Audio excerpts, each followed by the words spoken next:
দণ্ড দিতে হবে। যারা ন্যূনতম মানুষ তারা তো কোনো অধিকারই বুঝি না, নারী দিবস কি তাও তো বুঝি না। আমরা ইনসিকিউর ফিল করি রাস্তায় বের হলে। এই রাষ্ট্রের কাছে আমার প্রশ্ন, এই স্বরাষ্ট্র উপদেষ্টার কাছে আমার প্রশ্ন, রাষ্ট্রের আইন শৃঙ্খলা বাহিনী যারা রয়েছে তাদের কাছে আমার প্রশ্ন, আপনারা কয়জন ধর্ষণকারীকে গ্রেফতার করেছেন? যখন একটা ধর্ষণের ঘটনা ঘটে আমরা ধর্ষণকারীকে দেখতে পাই, যাকে ধর্ষণ করা হয়েছে, যে ধর্ষিতা তাকে আমরা দেখতে পাই, কিন্তু যে ধর্ষণ করেছে তাকে গ্রেফতার হতে আমরা দেখি না।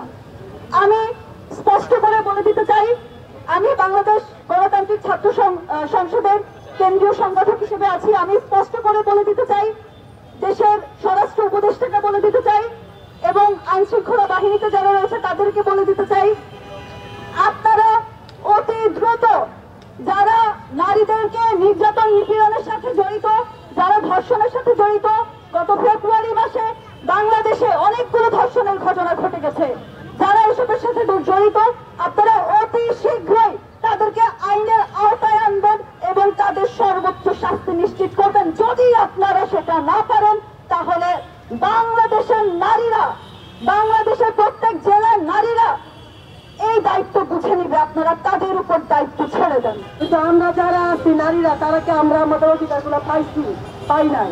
আমরা নারীরা এখনো পিছে আছি।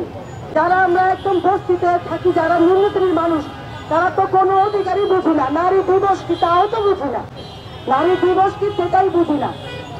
তাই নারী দিবস যদি করতে হয়, যারা নিম্ন শ্রেণীর মধ্যবিত্ত আছে, যারা বস্তিতে বসবাস করে, তাদেরকে বুঝাতে হবে যে আমরা নারী, আমাদেরও অধিকার আছে, আমরা আমাদেরও সুরক্ষা বাঁচার অধিকার আছে বাংলাদেশে।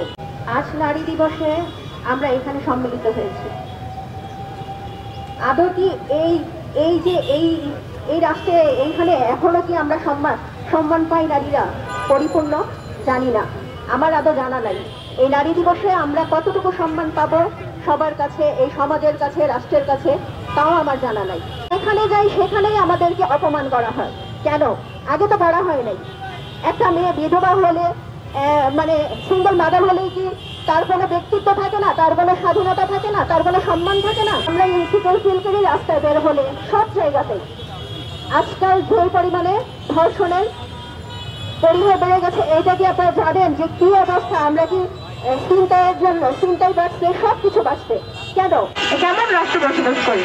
আজকে যেখানে আইনেও যায় একজন ধর্ষকের বিচার মৃত্যুদণ্ড পর্যন্ত হয়, এই দণ্ড তো দূরের কথা, ধর্ষকের ন্যূনতম বিচারের কাজ করা পর্যন্ত দাঁড় করানো হয় না, তার আগে নারীর পোশাকের দিকে আঙুল দেওয়া হয়। এমন এক অসুস্থ সমাজে আমরা বসবাস করি।